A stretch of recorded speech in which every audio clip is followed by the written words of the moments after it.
आज तक रेडियो सुनता है सारा जहां। ज्ञान ध्यान।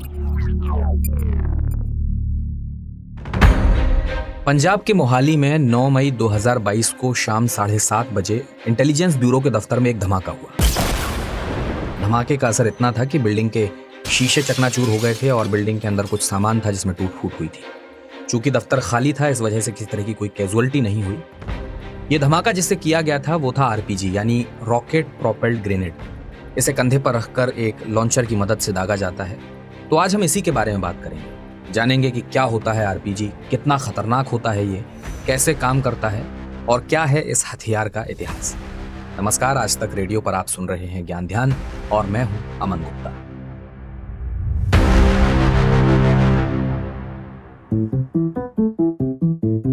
सेकेंड वर्ल्ड वॉर के टाइम जर्मनी ने एक एंटी टैंक हथियार बनाया था। इसका नाम था पांजरफॉस्ट। और इसी तरह का लगभग एक हथियार अमेरिका के पास भी था। इसका नाम था बजूका। ये एक बार में एक गोला दागकर टैंक को उड़ा देता था। ये एक high explosive anti tank warhead था और इसे अकेला आदमी आराम से दाग सकता था। और इसका वजन होता था सिर्फ 6.25 किलो। लंबाई रहती थी करीब 1 मीटर। 1942 से लेकर 1945 तक पांजरफॉस्ट के करीब 82.5 लाख से ज्यादा यूनिट्स बनाए गए थे। पांजरफॉस्ट के 4 वर्जन थे, 30, 60, 100 और 150। चारों अलग अलग रेंज और ताकत के हथियार थे, लेकिन इनका मुख्य मकसद था टैंक और बख्तरबंद वाहनों पर दूर से चुपके से हमला करके उन्हें ध्वस्त कर देना। रूसी इस हथियार को देखकर बहुत खुश हुए। उन्होंने सोचा कि क्यों ना इस हथियार का एक नया और ज्यादा ताकतवर सटीक वर्जन बनाया जाए। फिर वो कंधे पर रखकर फायर की जाने वाली मिसाइल या रॉकेट का आइडिया लेकर आए जिसमें आगे हथगोला या विस्फोटक लगा हो। रूस ने RPG-2 करके एक नया प्रोग्राम शुरू किया। इसमें उन्होंने अलग अलग आकार के वॉरहेड के साथ आरपीजी बनाना शुरू किया, क्योंकि आरपीजी से छूटने वाले ग्रेनेड का आकार बहुत जरूरी था। और इसमें सबसे पसंदीदा जो आकार था वो था नुकीले कोने वाला लंबा गोलाकार वॉरहेड।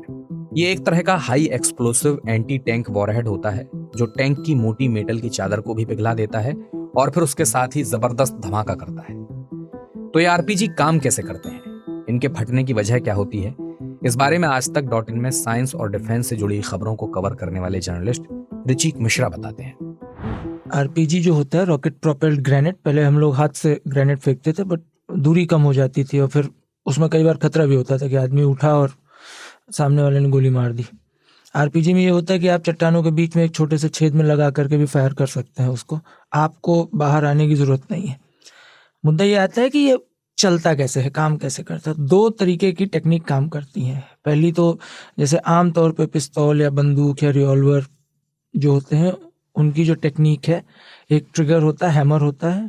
ट्रिगर आप पुल करते हैं, हैमर जा करके कारतूस के प्राइम पे लगता है, जो पीछे एक पतला सा कैप होता है। वो प्राइम में स्पार्क होता है, बारूद में आग लगती है। चूंकि नली में कोई और जगह नहीं होती तो अंदर जो गैस और आग बनती है उससे एक ही डायरेक्शन में गोली तेजी से बाहर जाती है। ऑलमोस्ट यही फॉर्मूला जो है वो आरपीजी के साथ भी लगता है, बट वो आपके लॉन्चर और ग्रेनेड के बीच का एक फॉर्मूला है। जब वो ट्रिगर दबाता है तो ग्रेनेड के पीछे का हिस्से को पुश करता है। इसमें उपयोग किया जाता है pyro retarding gun powder mixture. अब जैसे ही दबाव बना, अब ये pyro retarding gun powder mixture जो है ये फायरिंग के लिए नहीं होता। ये जब आरपीजी कहीं जाकर के, ग्रेनेड जो है वो कहीं जाकर के टकराता है तब वो एक्टिव होता है। प्रेशर जो क्रिएट होता है पीछे के प्रेशर से, तो उसने स्पीड पकड़ी, थोड़ी सी आग लगी और आगे बढ़ा। और जब सामने से वो टकराता है तब ये पूरा का पूरा सिस्टम काम करता है और वो फट जाता है। तो ये 2 तरीके हैं जिनको मिला करके पूरा का पूरा एक आरपीजी काम करता है। रूस का RPG-2 प्रोग्राम अब तक RPG-30 तक पहुंच गया है। कुछ आरपीजी ऐसे होते हैं जिन्हें दोबारा लोड किया जा सकता है।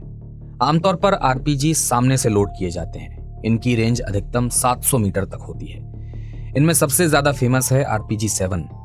ये RPG-7 दुनिया भर के कई पैदल सैनिकों और गुरिल्लाओं का पसंदीदा हथियार है।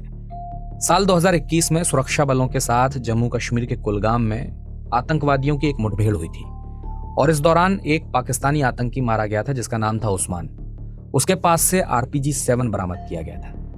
तो इस RPG-7 की खासियत क्या है, ऋचिक मिश्रा से सुनिए। देखिए, आपने हॉलीवुड की मूवीज़ देखी हो या बॉलीवुड की मूवीज़ देखी हो, तो अक्सर चाहे वो दुश्मन हो या हीरो हो, विलन हो, अक्सर जो एक आरपीजी उठा करके वो फायर करते हैं, अंदर थोड़ा सा वुडन स्ट्रक्चर होता है और आगे नली होती है। वो बहुत फेमस वेरिएंट है आरपीजी का, आरपीजी 7 रशियन फेडरेशन ने बनाया था उसको। और ख़ास बात ये है उसकी कि वज़न कम होता है, 6.5 किलो के आसपास वज़न होता है, बिना किसी साइट के। साइट का मतलब जो आप उसमें दूरबीन लगा करके देखते हैं, और लंबाई कुछ 40 इंच के आसपास होती है। एक डिफेंस में एक बड़ी सिंपल सी लाइन कही जाती है कि जितनी लंबी बैरल होती है उतना ज़्यादा डिस्टेंस आपका प्रोजेक्टाइल कवर करता है। यहाँ पे प्रोजेक्टाइल का मतलब अंदर गोली है या ग्रेनेड है या बम है या रॉकेट है, इस पे होता है।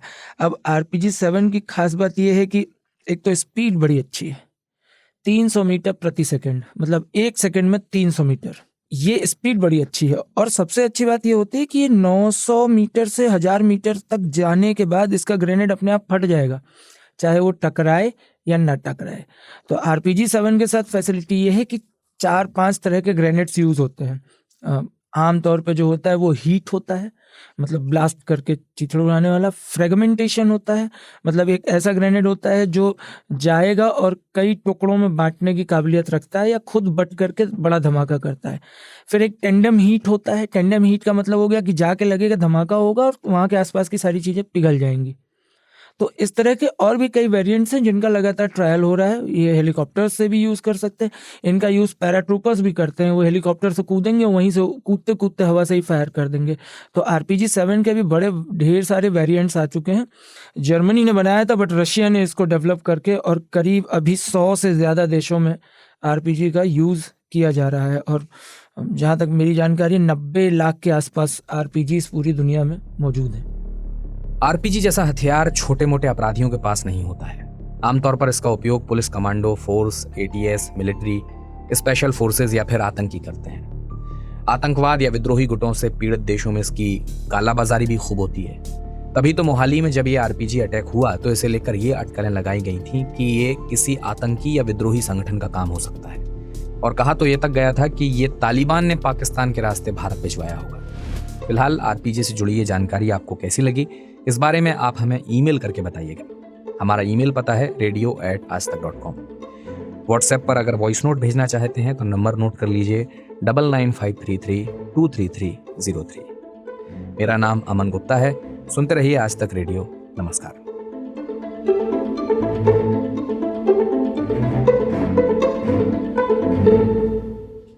कोई यहाँ आवाज का जादूगर है तो कोई लिखावट की दुनिया का बेताज बादशाह। किसी का राजनीतिक गलियारों में रसूख है तो किसी को खेल जगत में महारत हासिल है। विलन भी हैं, कभी माफिया की शक्ल में तो कभी अंडरवर्ल्ड डॉन बनकर। सुनिए नामी लोगों के कई सुने अनसुने किस्से नामी गिरामी में, हर सोमवार आज तक रेडियो पर।